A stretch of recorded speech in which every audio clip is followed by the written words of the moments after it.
Hello नमस्कार दोस्तों, कैसे हैं आप सब। आई होप आप सब लोग बहुत अच्छे होंगे। दोस्तों जैसा कि आज आप लोगों ने देखा कि आज 1 जुलाई है और 1 जुलाई को हमारा बीएड फर्स्ट पेपर का एग्जाम प्रोसीड हो चुका है। आज दोस्तों हमारा फर्स्ट पेपर था development of education system in India and it's challenges.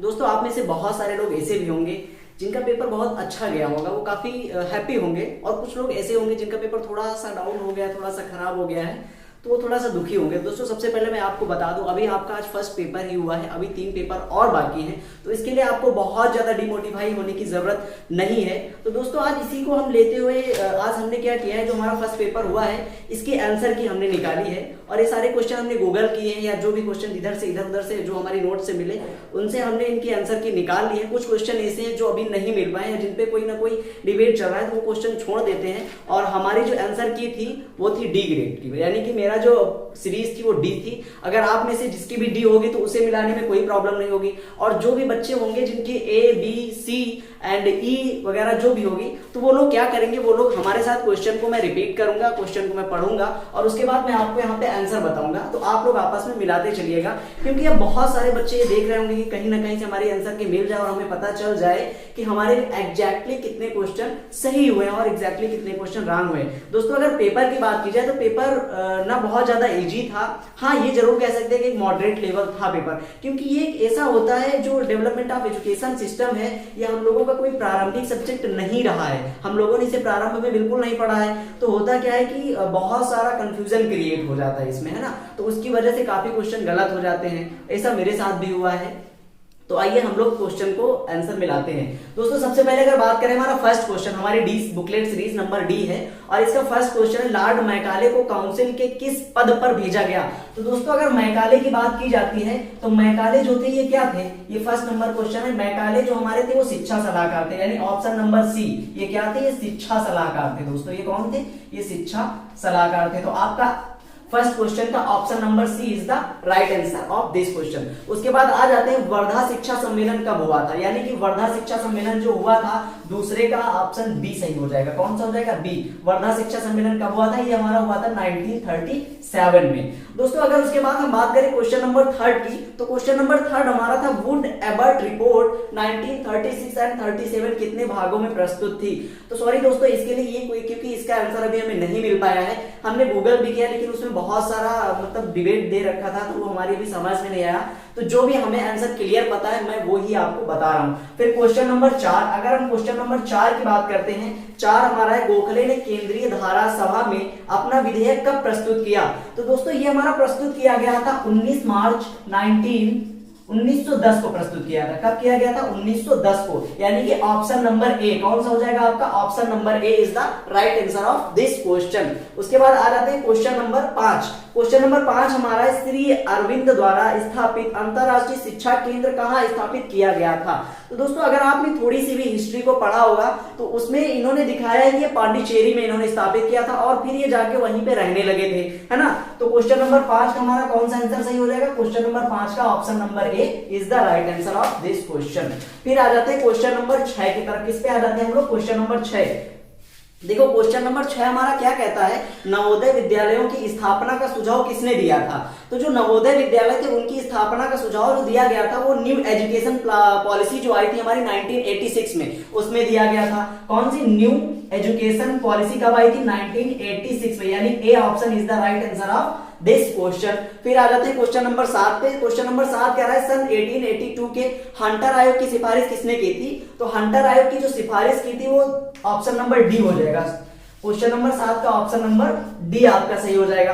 फिर आ जाते हैं क्वेश्चन नंबर 8 पे। किस पे आ जाते हैं हम लोग, क्वेश्चन नंबर 8 पे। क्वेश्चन नंबर 8 क्या कह रहा है, वर्धा शिक्षा योजना के अंतर्गत निम्नलिखित में से कौन सा सिद्धांत विवादास्पद था। देखो वर्धा जो प्लान आया था उसमें ये कहा गया था कि शिक्षा का माध्यम क्या होना चाहिए। उन्होंने बताया था कि जो प्रारंभिक शिक्षा है भारत की उसमें शिक्षा का माध्यम मातृभाषा होना चाहिए। यानी क्या बोला था, उन्होंने कहा था कि शिक्षा का जो प्रारंभिक शिक्षा भारत में दी जाएगी उसका जो माध्यम होना चाहिए, क्या होना चाहिए, तो वो माध्यम हमारी मातृभाषा होनी चाहिए। यानी कि इसका ऑप्शन कौन सा सही हो जाएगा दोस्तों, इसका ऑप्शन नंबर बी आपका सही हो जाएगा। फिर आइए चलते हैं अपने क्वेश्चन नंबर 9 की तरफ। किस पे, क्वेश्चन नंबर 9 की तरफ हम लोग चलते हैं। क्वेश्चन नंबर 9 फिर क्या कहा गया है, यह किसके विचार हैं यूरोपीय साहित्य की पुस्तकों की एक अलमारी भारत के समस्त साहित्य के बराबर है। तो दोस्तों आपने देखा होगा, अगर थोड़ा सा भी आपने पढ़ा होगा तो ये क्वेश्चन आपको बहुत मिला होगा। ये किसने कहा था? ये हमारे मैकाले साहब ने कहा था। किसने कहा था? मैकाले ने कहा था। मैकाले ने कहा था। तो इसका ऑप्शन नंबर कौन सा सही हो जाएगा? ऑप्शन नंबर ए सही हो जाएगा। फिर आ जाते हैं क्वेश्चन नंबर 10 की तरफ। क्वेश्चन नंबर 10 क्या कहता है? क्वेश्चन नंबर 10 कहता है मदरसों में शिक्षा माध्यम था। दोस्तों ये क्वेश्चन नंबर आपका जो था, इसमें आप लोगों को बहुत ज्यादा डिबेट हो। कुछ लोगों ने मदरसा नाम पढ़ते ही उन्होंने उर्दू लगा दिया होगा, लेकिन माय डियर फ्रेंड्स, इसमें उर्दू आपका राइट आंसर नहीं है दोस्तों, इसमें फारसी है। कौन सा है ऑप्शन इसका फारसी ऑप्शन है, यानी option number B is the right answer of this question. इसका 10 का बी हो जाएगा। फिर आ जाते हैं 11 नंबर। 11 नंबर में हमारा दिया वैदिक कालीन शिक्षा में गुरु शिष्य संबंध कैसा होता था। तो जो वैदिक कालीन शिक्षा थी उसमें गुरु और शिष्य के बीच जो संबंध था वो कैसा था? पिता और पुत्र के जैसा था। यानी कि जो बच्चे होते थे उनको गुरु अपने पुत्र समझते थे, और जो उनके गुरु होते थे, गुरु को हम पिता समान समझते थे। तो इसका ऑप्शन नंबर डी आपका राइट आंसर हो जाएगा। फिर आ जाते हैं ऑप्शन नंबर 12 पे। ऑप्शन नंबर 12 क्या कहता है? निम्नलिखित में से बौद्धकालीन शिक्षा का गुण नहीं है। देखो इसमें हमने सारे ऑप्शन पढ़े। विद्यार्थियों द्वारा समूह में रहकर शिक्षा प्राप्त करना, बिल्कुल। जो बौद्ध शिक्षा थी वो ग्रुपों में दी जाती थी। फिर सभी को शिक्षा प्राप्त करने का अधिकार था, बिल्कुल था। फिर मठों पर केंद्रीय बौद्ध संघ का नियंत्रण था। जो हमारे मठ बनाए गए थे छोटे छोटे, उसमें जो सेंट्रल का उससे क्या था? सेंट्रल का उनपे नियंत्रण था। फिर दिया गया अपराधी विद्यार्थियों द्वारा दंड हेतु निवेदन करना, यानी कि option number D is the right answer of this question. दोस्तों अगर इनमें से कोई भी आंसर आपको गलत भी लगता है तो आपको बहुत ज्यादा परेशान होने की जरूरत नहीं है, क्योंकि ये हमने अपनी सूझबूझ से जो भी आंसर के तैयार किए वो हमने अपने हिसाब से तैयार किए। अगर इसमें एक दो क्वेश्चन डिबेट निकलता भी है तो आपको बहुत ज्यादा परेशान होने की जरूरत नहीं है। फिर आ जाते हैं क्वेश्चन नंबर 13 पे। क्वेश्चन नंबर 13 अंतरराष्ट्रीय साक्षरता दिवस। दोस्तों ये क्वेश्चन आपने बहुत पढ़ा होगा, हमें पूरा भरोसा है आप क्वेश्चन आपने बहुत पढ़ा होगा। कब शुरू हुआ था? 8 सितंबर को शुरू किया गया था, यानी option number D is the right answer of this question. फिर आ जाते हैं क्वेश्चन नंबर 14 पे। क्वेश्चन नंबर 14 हमारा क्या कह रहा है? क्वेश्चन नंबर 14 कह रहा है मुक्त विश्वविद्यालय की विलक्षण विशेषता है। तो क्या है? सभी छात्रों के लिए शुल्क मुक्ति का होना, प्रवेश और परीक्षा नियमों में उदारता होना, परिसर की बाह्य चार दीवारी का ना होना या भौतिक परिसर का ना होना। तो दोस्तों इस क्वेश्चन में भी हमें थोड़ा सा डाउट लगा, इसलिए अभी हम इस पे कंफर्म नहीं है। लेकिन अगर हम अपनी बात करें तो इसमें अभी जब हमने गूगल किया तो उसमें यह भी दिखा रहा था कि परिसर की बाहरी जो चार दीवारी थी वो नहीं थी, क्योंकि जो पहले के मुक्त विश्वविद्यालय थे उसमें इतना ज्यादा डेवलप नहीं हो पाया था कि पूरी तरह से चारों से उसे कवर किया जा सके। बल्कि अगर हम अपनी बात करें तो हमने इसमें डी ऑप्शन लगाया था, वो हो सकता है गलत हो गया है। फिर आ जाता है क्वेश्चन नंबर 15। दोस्तों क्वेश्चन नंबर 15 क्या कहता है? जनपद स्तर पर प्राथमिक और बुनियादी विद्यालयों के सेवारत शिक्षकों की शिक्षा की जिम्मेदारी किसको सौंपी गई थी? वो जनपद के लिए एक डाइट बना दिया गया था, है ना। अपने जनपद में जैसे अपना उन्नाव डिस्ट्रिक्ट हो गया, लखनऊ डिस्ट्रिक्ट हो गया, हर डिस्ट्रिक्ट में क्या किया गया? एक एक डाइट बना दिया गया। इसका ऑप्शन कौन सा? डी सही हो जाएगा, यानी डाइट की स्थापना की गई। किसकी?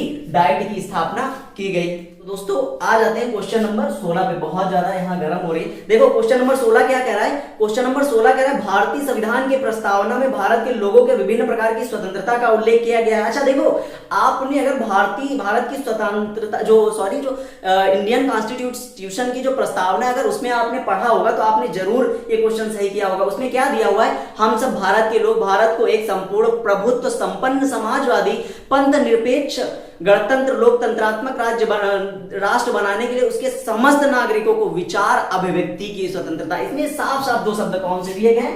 विचार और अभिव्यक्ति। कौन कौन सा? विचार और अभिव्यक्ति की स्वतंत्रता दी गई है। किसकी? अभिव्यक्ति की स्वतंत्रता दी गई है। यानी इस क्वेश्चन में आपका ऑप्शन नंबर कौन सा सही हो जाएगा? माय डियर फ्रेंड्स, इसमें आपका ऑप्शन नंबर डी सही हो जाएगा। फिर आ जाते हैं क्वेश्चन नंबर 17 पे। हम किस पे आ जाते हैं? क्वेश्चन नंबर 17 पे। देखो बस्ते के बोझ को कम करने के लिए समाधान के लिए किस समिति का गठन किया गया था? तो दोस्तों इसमें यशपाल समिति का गठन किया। कौन सी? यशपाल समिति आई थी, उन्होंने जो बस्ते का बोझ था उसको कम किया था। Option number B is the right answer of this question. फिर आ जाता है त्रिभाषा फार्मूला किसने दिया था? दोस्तों ये क्वेश्चन भी बहुत फेमस था। त्रिभाषा फार्मूला हमारा राधाकृष्णन आयोग ने दिया था। किसने दिया था? राधाकृष्णन आयोग ने दिया था, यानी 18 का ऑप्शन नंबर ए हमारा सही हो जाएगा। फिर आ जाते हैं मुस्लिम काल में उच्च शिक्षा के केंद्र क्या थे? देखो मुस्लिम काल में जो उच्च शिक्षा दी जाती थी। अच्छा अगर हम मुस्लिम काल में बात करें, मुस्लिम काल में हमारी देखो प्राथमिक शिक्षा होती थी, एक उच्च शिक्षा होती थी। जो प्राथमिक शिक्षा थी वो मकतब में दी जाती थी और जो उच्च शिक्षा थी वो मदरसा में दी जाती थी। यहाँ पे हमारी बात कर रहा है उच्च शिक्षा की, तो हमारा option number B is the right answer of this question हो जाता है। फिर आ जाते हैं हम ऑप्शन क्वेश्चन नंबर 20 की तरफ। क्वेश्चन नंबर 20 क्या कह रहा है? 20 कह रहा है भारत में प्राथमिक शिक्षा स्तर पर होने वाले अपव्यय और अवरोधन की ओर से सबसे पहले ध्यान किसने दिया? तो दोस्तों ये हार्टोग समिति ने दिया। किसने दिया? हार्टोग समिति ने दिया था। तो दोस्तों हमने बताया अभी क्वेश्चन नंबर बी का ऑप्शन नंबर, क्वेश्चन नंबर 20 का हमारा ऑप्शन नंबर बी सही हो जाएगा। फिर आ जाते हैं क्वेश्चन नंबर 21 की तरफ। देखो दोस्तों हम ये पेपर क्यों पढ़ रहे हैं? क्योंकि अगर आपके पास कोई दूसरी सीट है, यानी कि आपके पास ए, बी या सी पेपर है, उसमें आपको मिलाने में बहुत प्रॉब्लम नहीं होगी। देखो क्वेश्चन नंबर 21 हमारा, राष्ट्रीय ज्ञान आयोग की स्थापना कब हुई थी? तो ये 13 जून 2005 को की गई थी। हमारा 21 का ऑप्शन नंबर ए सही हो जाएगा। कौन सा? ए सही हो जाएगा। फिर आ जाते हैं 22, मुदालिया कमीशन का कार्यक्षेत्र क्या था? मुदालिया कमीशन का कार्यक्षेत्र था माध्यमिक शिक्षा आयोग। कौन सा था? माध्यमिक शिक्षा आयोग, यानी ऑप्शन नंबर बी सही हो जाएगा। फिर क्वेश्चन नंबर 23 आ जाते हैं, संविधान के किस संशोधन द्वारा शिक्षा समवर्ती सूची में लाया गया? दोस्तों ये बहुत ही फेमस क्वेश्चन था। देखो 42वें संविधान संशोधन द्वारा 1976 में हमारी जो समवर्ती मतलब पहले शिक्षा जो था वो संघ राज्य सूची का विषय था, संघ सूची का विषय था। उसके बाद इसको समवर्ती सूची में जोड़ दिया गया था, यानी कि ऑप्शन नंबर बी सही हो जाएगा। समवर्ती सूची हमारी ऑस्ट्रेलिया से ली गई थी। फिर आ जाता है question number 24। Question number 24, British किस घोषणा पत्र के क्रम में विद्यालयों की स्थापना की गई? इसका ऑप्शन अभी हमारे पास मौजूद नहीं मिल पाया है। फिर आ जाते हैं क्वेश्चन नंबर 25, वैदिक काल में क्षत्रिय बालकों को गुरुकुल प्रवेश हेतु निर्धारित, अच्छा क्षत्रिय के लिए जो था वो हमारी एज क्या थी? 11 वर्ष थी, यानी ऑप्शन नंबर बी सही हो जाएगा। देखो ब्राह्मणों के लिए अगर हम बात करें, तो उसकी एज कितनी थी? 8 वर्ष थी, और क्षत्रिय के लिए 11 वर्ष थी। और जबकि अगर हम बात करें वैश्यों की, तो वैश्यों की हमारी 12 वर्ष थी, जबकि शूद्रों के लिए कोई उपनयन संस्कार हेतु नहीं था, है ना। क्वेश्चन नंबर 26 की अगर हम बात करते हैं, तो क्वेश्चन नंबर 26 उन्होंने कहा है बेसिक शिक्षा में शिक्षा का माध्यम कौन सी भाषा होनी चाहिए? तो इसके लिए हमारी ऑप्शन नंबर डी, यानी मातृभाषा होनी चाहिए, मातृभाषा। बंद। क्वेश्चन नंबर 25 कर लिया। अभी लाइट चली गई थी जिसकी वजह से थोड़ा सा वीडियो में ब्रेक आ गया, लेकिन कोई बात नहीं, हम आगे चलते हैं। क्वेश्चन नंबर 25 की बात करें तो उसमें ऑप्शन नंबर डी हमारा सही हो जाएगा। फिर क्वेश्चन नंबर 26 की बात करते हैं, बेसिक शिक्षा में शिक्षा का माध्यम कौन सी भाषा होनी चाहिए? तो इसका भी option number D, option number D होना चाहिए।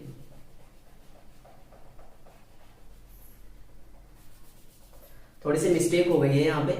देखो क्वेश्चन नंबर 25 है, वैदिक काल में क्षत्रिय बालकों को गुरुकुल के लिए, तो इसका ऑप्शन नंबर बी हो जाएगा, यानी 11 साल में। यहां से आप मिला लेना, थोड़ी सी मिस्टेक हो गई है, मतलब मिस्टेक क्या, सीरियल नंबर में मिस्टेक हो गई, और कोई दिक्कत नहीं है। फिर आ जाता है क्वेश्चन नंबर 26।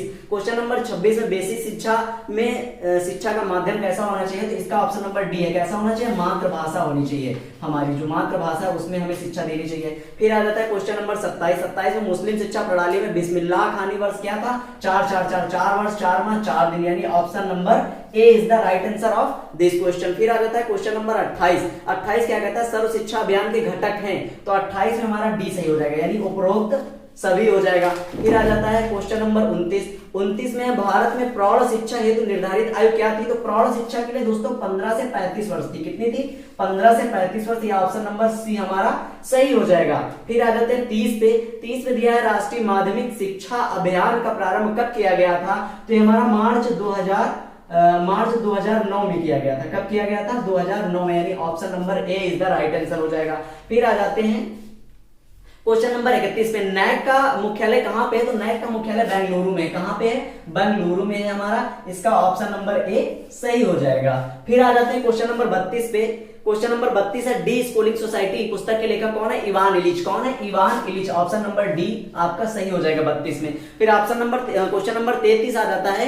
33 में हमारा कह रहा है विश्वविद्यालय अनुदान आयोग की स्थापना कब हुई थी? तो दोस्तों ये नवंबर 1956 में हुई थी। कब हुई थी? 1956 में, यानी option number D is the right answer of this question. फिर आ जाते हैं क्वेश्चन नंबर 34 पे, शिक्षा में अधोगामी निस्पंदन सिद्धांत का प्रतिपादक किसने दिया? तो दोस्तों ये मैकाले साहब ने दिया था। किसने दिया था? मैकाले साहब ने दिया था, ऑप्शन नंबर सी। देखो निस्पंदन का सिद्धांत कह दो या छलनी का सिद्धांत कह दो, ये जो भी आपने छलनी का सिद्धांत पढ़ा होगा हमारे मैकाले साहब ने दिया था।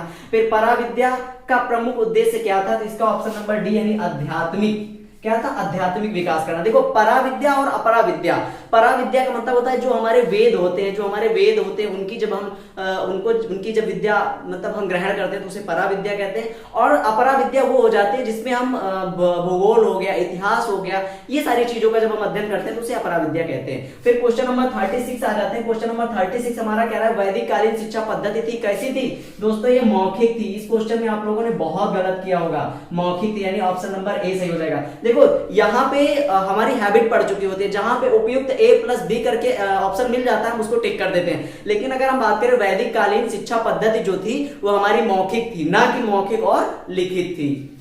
फिर आ जाते हैं क्वेश्चन नंबर 37 पे, बौद्धिक कालीन शिक्षा की विशेषता क्या थी? इसमें भी हमारा ऑप्शन नंबर डी है, यानी उपरोक्त सभी सही हो जाएगा। एक वेद के अध्ययन के लिए कितना समय लगता था दोस्तों? एक वेद के अध्ययन के लिए हमें 12 वर्ष का टाइम लगता था, यानी कि ऑप्शन नंबर सी आपका सही हो जाएगा। फिर आ जाते हैं क्वेश्चन नंबर 39 पे। 39 कह रहा है शिक्षा में इंटरनल शिफ्ट कार्यक्रम का उद्देश्य क्या था? तो दोस्तों इसके लिए ऑप्शन है हमारा C, option number C. Option number C क्या कह रहा है? कह रहा है प्रशिक्षण संस्थाओं में शिक्षक अध्यापकों की सहायता। अच्छा, उसके बाद आता है भारत में द्वैत शासन व्यवस्था कब से प्रारंभ हुई? जो क्वेश्चन नंबर 40 है इस पे बड़ा डाउट है, इसको आप लोग क्वेरी कर लेना, मिला लेना। देखो जो भारत में द्वैत शासन लगाया गया था वो 1919 में लगाया गया था। उसमें कहा गया था कि द्वैत शासन जब बंगाल में लगा था उसमें कहा गया था कि जो ईस्ट इंडिया कंपनी थी, ईस्ट इंडिया कंपनी ने कहा था कि जितना जो राजस्व या जो रेवेन्यू होगा वो कलेक्शन हम करेंगे, लेकिन जो इसकी जिम्मेदारी, इसका जो रखरखाव की जिम्मेदारी होगी वो भारत के देसी नेटिव किंग थे उनके ऊपर सौंप दी गई थी। इसे ही हम द्वैत शासन कहते हैं। तो इसमें 1919 ऑप्शन हमें कोई मिला नहीं, इसलिए हमने कोई ऑप्शन अभी आपको चूज करके बताया नहीं, इसलिए इस पे हम आपके लिए क्वेश्चन नंबर 40 छोड़ रहे हैं, है ना। फिर क्वेश्चन नंबर 41 भी नहीं मिला है। अगर बात करते हैं फिर क्वेश्चन नंबर हम 42 की, है ना।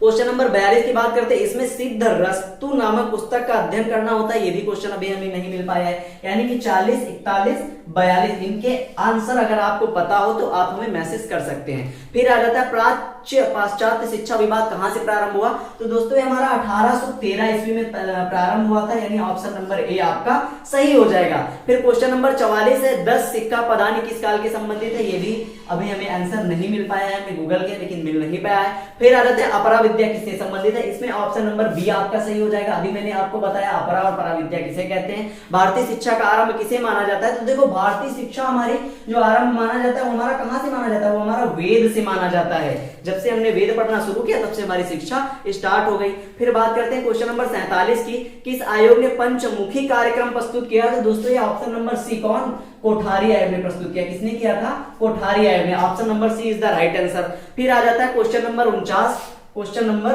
49, 47 का तो हमारा हो जाएगा कोठारी आयोग। और फिर आ जाता है 48। 48 में कोठारी कमीशन द्वारा प्रस्तुत रिपोर्ट था प्रजातंत्र में शिक्षा और सामाजिक परिवर्तन, यानी option number C is the right answer हो जाएगा। फिर 49 का भी हमें अभी आंसर नहीं मिल पाया, अगर इसका आपको आंसर मिलता है आप हमें बताएंगे। फिर आ जाता है ऑपरेशन ब्लैक बोर्ड का संबंध है। देखो इसके ऑप्शन क्या थे? ब्लैक बोर्ड के उपयोग से, बिल्कुल गलत। फिर ऑप्शन नंबर 3 न्यूनतम शिक्षा सुविधाओं से, फिर ब्लैक बोर्ड की गुणवत्ता से, छात्रों के स्वास्थ्य की जांच से। देखो यहाँ पे अगर हम अपना थोड़ा सा कॉमन सेंस लगा के चलते तो यहाँ पे हमें आंसर निकल के आ जाता है कौन सा? न्यूनतम शिक्षा सुविधाओं से। किससे? न्यूनतम शिक्षा सुविधाओं से, यानी option number B is the right answer of this question. Question number 51 की तरफ। हमारे पास कोई डिजिटल बोर्ड नहीं है, उसके लिए हमें पहले इसको क्वेरी करना पड़ता है, अदरवाइज डिजिटल बोर्ड होता तो आपको भी बहुत ज्यादा प्रॉब्लम नहीं होती। देखो क्वेश्चन नंबर 51 है, नेहरू ग्राम भारती क्या है? तो दोस्तों एक ग्रामीण संस्था थी। ये क्या थी? एक ग्रामीण संस्था थी। इस पे भी थोड़ा डाउट बना हुआ है, आप क्वेश्चन को मिला लेना। ऑप्शन बी, मैं बालक की शिक्षा का आरंभ लापरवाही, यानी क्वेश्चन नंबर 52, इसका आंसर अभी नहीं मिल पाया है। ये कथन है जो किसी ने कहा है और मुझे लगता है स्वामी विवेकानंद जी ने कहा है। अच्छा, उसके बाद आते हैं क्वेश्चन नंबर 53 पे। दोस्तों अगर क्वेश्चन नंबर 53 आपको नहीं भी आ रहा था तब भी आप कर सकते थे। क्यों? क्योंकि क्वेश्चन नंबर 53, क्वेश्चन नंबर 93 और क्वेश्चन नंबर 7 ये तीनों क्वेश्चन एक दूसरे से इंटर मिलान थे, यानी एक दूसरे से मिल रहे थे। कहीं ना कहीं आप हंटर आयोग, अगर जैसे आपको सैंडलर आयोग नहीं पता है कब बना था, तो एक सैंडलर आयोग पीछे क्वेश्चन दिया गया, उसमें लिखा गया सैंडलर आयोग 1917 में बना था। तो ये क्वेश्चन आप एक दो क्वेश्चन आपको फ्री में करने को मिल सकते थे, यानी अगर आपको नहीं भी आता तब भी। देखो क्वेश्चन नंबर 53 की अगर हम बात करें तो इसका ऑप्शन नंबर सी सही हो जाएगा। कौन सा? ऑप्शन नंबर सी सही हो जाएगा। फिर क्वेश्चन नंबर 54, जन शिक्षण निलयम किससे संबंधित है? तो ये जो जन शिक्षण निलयम है ये हमारी प्रौढ़ शिक्षा से संबंधित है। किससे? ये हमारी प्रौढ़ शिक्षा से संबंधित है, यानी ऑप्शन नंबर सी हमारा सही हो जाएगा। कौन सा? ऑप्शन नंबर सी सही हो जाएगा। फिर 55 पे आ जाते हैं, शिक्षा के समान अवसरों की अवधारणा, ये हमारी किससे है? देखो इसमें भी थोड़ा सा डाउट है, लेकिन हमने यहाँ पे डी लगा दिया है, वो मैं आपको बता रहा हूं। फिर बुनियादी शिक्षा किस नाम से जानते हैं? जीवन पर्यंत चलती है। ऑप्शन बी हो जाएगा। फिर राष्ट्रीय शिक्षा आयोग के अध्यक्ष कौन थे? तो देखो राष्ट्रीय शिक्षा आयोग के जो अध्यक्ष थे वो हमारे थे दौलत सिंह कोठारी। कौन थे? दौलत सिंह कोठारी, यानी ऑप्शन नंबर डी सही हो जाएगा। कौन हो जाएगा? ऑप्शन नंबर डी सही हो जाएगा। फिर 1813 के आज्ञा पत्र के अनुसार जनसाधारण की शिक्षा है तो कितनी राशि? दोस्तों यहाँ पे हमारी 1 लाख थी। कितनी थी? 1 लाख रुपए, यानी ऑप्शन नंबर ए सही हो जाएगा। फिर 59 में एडम रिपोर्ट की मुख्य संस्तुति क्या थी? सार्वजनिक शिक्षा में प्रसार के लिए सुझाव, यानी कि 59 का हमारा हो जाएगा डी। कौन सा हो जाएगा? डी हो जाएगा। फिर 60 नंबर आ जाता है एनसीईआरटी का मुख्य कार्य राज्य के शिक्षा विभागों के साथ विस्तार कार्य करना जो कि सुधार के इर्द गिर्द है। ये हमारा दोस्तों क्वेश्चन जो भी है इसमें हमने अपनी तरफ से लगाया था सी, तो यहाँ पे आप देख लेना एक बार सी होगा या कुछ और होगा, है ना।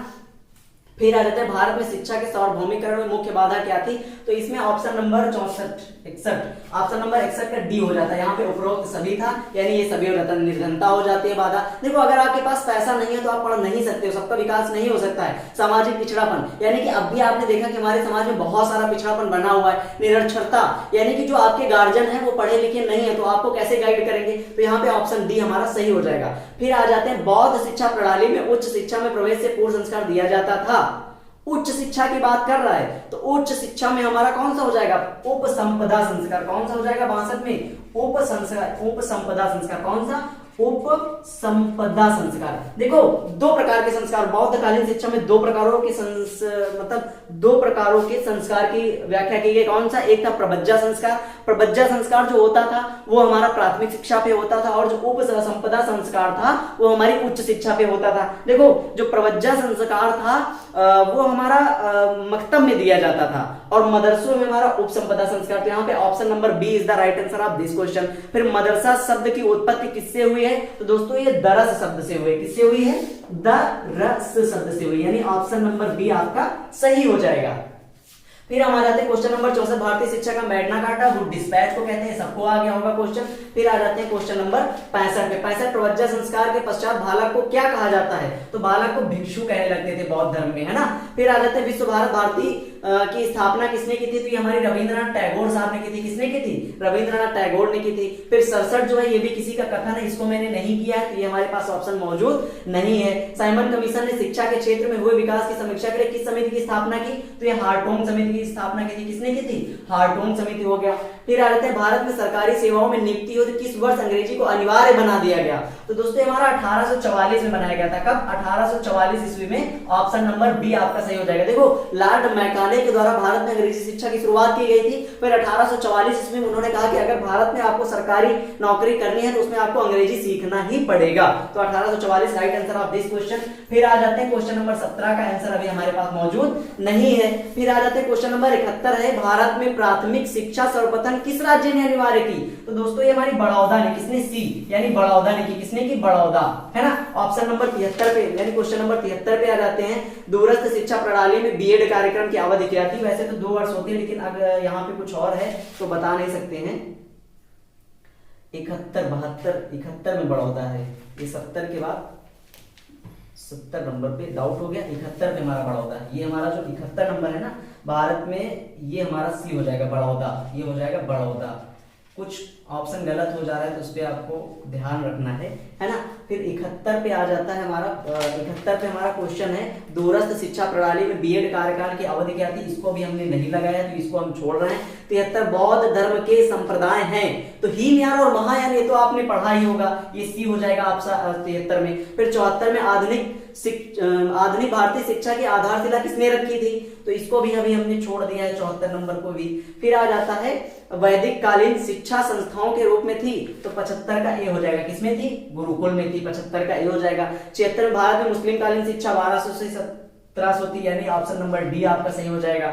फिर आ जाते हैं क्वेश्चन नंबर 77 पे, विद्यालय शिक्षा का कौन सा रूप है? देखो विद्यालय शिक्षा का औपचारिक रूप है कौन सा है? विद्यालय शिक्षा का औपचारिक रूप है, ये हमारा ए। देखो ये क्वेश्चन तो हमारा गलत हो गया, इसको हमने भी गूगल किया था तभी पता चला औपचारिक है, हमने तो वहां पे सक्रिय लगा दिया था, है ना। ये क्वेश्चन गलत हो गया। फिर 78 आ जाता है, 78 को हमने भी छोड़ दिया है आपके लिए। फिर 79 में शिक्षा का अधिकार अधिनियम, देखो शिक्षा का अधिकार अधिनियम 2009 में इंडिया में बनाया गया था, लेकिन जब ये लागू किया गया तो हमारा हमारा 2010 से लागू किया गया। कब? 2010 से, यानी ऑप्शन नंबर बी आपका सही हो जाएगा 79 में। फिर यह किसके विचार है? विश्वविद्यालय अपनी प्राचीन पद्धति के, ये भी 80 नंबर जो क्वेश्चन है इसको भी अभी हमने छोड़ दिया है। देखो 8-10 क्वेश्चन होते हैं जिनपे थोड़ा डाउट होता है और हम नहीं चाहते कि डाउट में आपको आंसर बताएं। फिर दूरस्थ शिक्षा के संदर्भ में क्या सही नहीं है? स्व अधिगम सामग्री, इसका ऑप्शन नंबर सी सही हो जाएगा। फिर 82 में इग्नू की स्थापना 1885 में की गई। 1985 में इग्नू की स्थापना इंदिरा गांधी जो थे इंस्टीट्यूट इनकी 85 में की गई थी, यानी ऑप्शन नंबर ए आपका सही हो जाएगा। फिर 83 में तकनीकी शिक्षा पर खर्च करने के लिए तकनीकी शिक्षण संस्थान दान लेना शुरू कर दे तकनीकी औजार में। इसमें भी थोड़ा डाउट था, आप देख लेना, क्वेश्चन नंबर इसका ऑप्शन ए हो जाएगा, लेकिन इसको आप देख लेना। फिर 84 आ जाता है।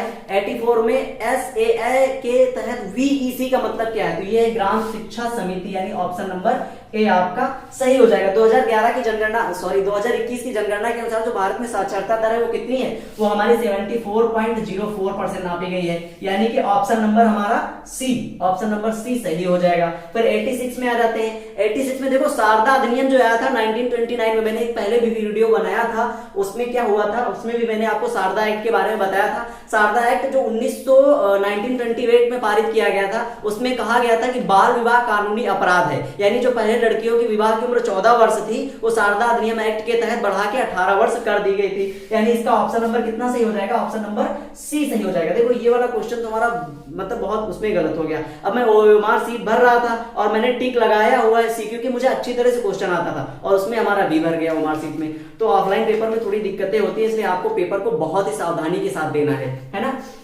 फिर 87 में शैक्षिक अवसरों की समानता किसके द्वारा संभव है? तो ये किसी भेदभाव, यानी कि 87 में ए। देखो शैक्षिक अवसरों की समानता किसके द्वारा? अगर आप किसी के साथ भेदभाव करेंगे, यानी अगर ये उच्च वर्ग से हैं या इनके पास पैसा ज्यादा है या इनके पिताजी कोई अच्छी पोस्टिंग पे हैं, तो हमें सबको शिक्षा, हम सबके साथ शिक्षा कैसे पहुंचा पाएंगे? ये हम गलत हो जाएगा ना। तो यहाँ पे हमारा ऑप्शन नंबर ए सही हो जाएगा, बिना किसी भेदभाव के सभी के लिए शैक्षणिक संस्थानों के पोर्टल का विस्तार करना। फिर आ जाता है 88 में 1948 में गठित यूजीसी के लिए किसने सुझाव दिया था? तो इसका ऑप्शन नंबर ए सही हो जाएगा। किसने दिया था? राधाकृष्णन आयोग ने दिया था। किसने?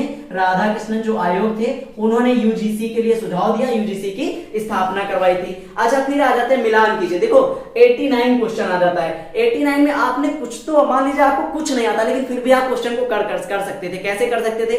आपने देखा यहाँ पे डी ऑप्शन पे निर्वाण लिखा हुआ है। आपने बौद्ध धर्म में पढ़ा होगा कि निर्वाण का मतलब होता है यानी कि अपना शरीर त्याग, यानी अपनी आत्मा को शरीर से त्याग देना, यानी कि समाधि ले लेना, उसको क्या कहते हैं? निर्वाण कहते हैं। अच्छा अष्टांग मार्ग, अष्टांग से आपको पता चल रहा है कि 8 कोई मार्ग चलने वाले बताए गए होंगे, तो बौद्ध धर्म में बताया गया। उसमें सम्यक जो व्यायाम था, उन्होंने कहा था कि सम्यक व्यायाम, आदमी को रोज व्यायाम जरूर करना चाहिए, तो इसमें मिल गया। तो इससे हम ऑप्शन नंबर मिला सकते थे। तो 89 का कौन सा हो जाएगा? 89 का हमारा बी ऑप्शन हो जाएगा। कौन सा? Option number B is the right answer of this question. फिर आ जाते हैं 90 पे। 90 हमारा क्वेश्चन है, विश्वविद्यालय स्वायत्तता का अर्थ क्या है? बाह्य नियंत्रण से। देखो विश्वविद्यालय स्वायत्तता, अब यहां पे हमारा क्वेश्चन गलत हो गया था, लेकिन अभी हमने देखा है। देखो स्वायत्तता का मतलब होता है जब हम स्वयं किसी कार्य को कर रहे हो, यानी कि सरकार से वित्त प्राप्त करना, कोई मतलब नहीं स्वायत्तता का। सरकारी निर्देशों के अनुसार कार्य करना। अगर ये आप बताओ, मान लीजिए कोई इंडस्ट्री को हम कोई फैक्ट्री अगर हम लगाते हैं तो उसको अपने हिसाब से, हाँ सरकार की उस पर आधिपत्य रहेगा, वो अलग चीज है, लेकिन जो हम इंडस्ट्री बनाएंगे, जो स्कूल खोलेंगे, उसमें जो नियम कानून होंगे वो हमारे होंगे। हम कहेंगे कि जितने भी वर्कर हैं वो 8 बजे आ जाने चाहिए, तो 8 बजे आ जाने चाहिए, है ना। तो यहाँ पे हो जाएगा बाह्य नियंत्रण से मुक्त, यानी कोई भी जो बाहरी हस्तक्षेप नहीं कर सकता है, उसको हम क्या कहते हैं? स्वायत्तता। यानी 90 का ऑप्शन नंबर क्या सही हो जाएगा? ऑप्शन नंबर सी सही हो जाएगा। 90 का ऑप्शन नंबर सी सही हो जाएगा। फिर 91 में आ जाते हैं। 91 में हमारा डी है, यानी उपरोक्त सभी, तो यहाँ पे उपरोक्त सभी लग जाएगा। फिर आ जाते हैं 92 में। डाइट का क्या अर्थ होता है? डाइट का अर्थ होता है, देखो 92 में डाइट का ऑप्शन नंबर ए हो जाएगा। कौन सा? Option number A. कौन सा? जिला शैक्षिक प्रौद्योगिकी संस्थान। देखो हम लिख देते हैं, जिला क्या हो जाएगा? जिला शैक्षिक, उसके बाद प्रौद्योगिकी संस्थान, है ना, प्रौद्योगिकी संस्थान। ये हमारा कौन सा हो जाएगा? ऑप्शन नंबर ए हो जाएगा। फिर आ जाते 93 में ब्रिटिश कालीन, अच्छा सैंडलर आयोग, देखो वहां पे आपको सैंडलर आयोग नहीं पता था जब मिलान करना था, तो यहां से आप देख सकते थे 1917 सैंडलर आयोग कब बनके तैयार हुआ था, 1917 में बनके तैयार हुआ था सैंडलर आयोग, है ना। तो ऑप्शन सी आपका सही हो जाता। अच्छा उसके बाद आ जाते हैं 94 पे, 94 को अभी हमने किया नहीं है, अगर इसका आपको आंसर पता है तो आप हमें भेज दीजिएगा। फिर 95 पे आ जाते हैं। 95 में कहा गया संस्था निम्नलिखित में से कौन सी संस्था भारत में विद्यालय शिक्षकों के व्यावसायिक वृद्धि के लिए उत्तरदायी है, तो इसमें भी हमें थोड़ा डाउट है, हालांकि हमने इसमें बी लगा दिया है, जो भी होगा आप बताना मुझे।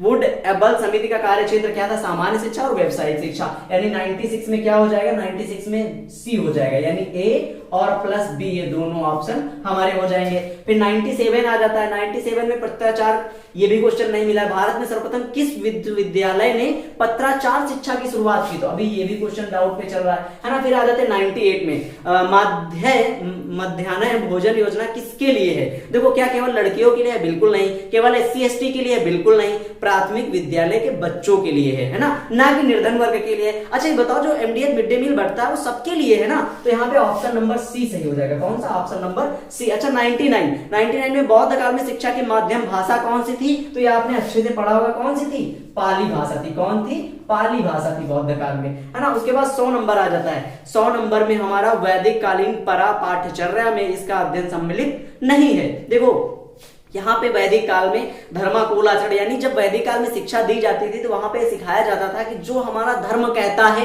हम उसके अनुसार चलेंगे। फिर यज्ञादि, यानी जब वैदिक काल में यज्ञ वगैरह होते थे तो वहां पे यज्ञादि भी से हो गया, धर्मशास्त्र यानी धर्मों को बनाए रखने का, आयुर्विज्ञान, यहाँ पे हमने डी लगा दिया है, इसमें हमें डाउट बना हुआ है, जो भी होगा ऑप्शन आप बताना। देखो अब क्या है कि हमने क्वेश्चन नंबर कर लिया, देखो आपने कितने भी क्वेश्चन आपके सही होते हैं, कितने क्वेश्चन गलत होते हैं, इस पे आपको बहुत ज्यादा टेंशन लेने की जरूरत नहीं है। देखो अगर हम बात करते हैं, हमें 75 क्वेश्चन करने थे, कितने करने थे, 75, तो क्या मुझे लगता है आप 45 क्वेश्चन लगभग तो कर ही सकते हो, 45 क्वेश्चन कर सकते थे, है ना, कर सकते हो।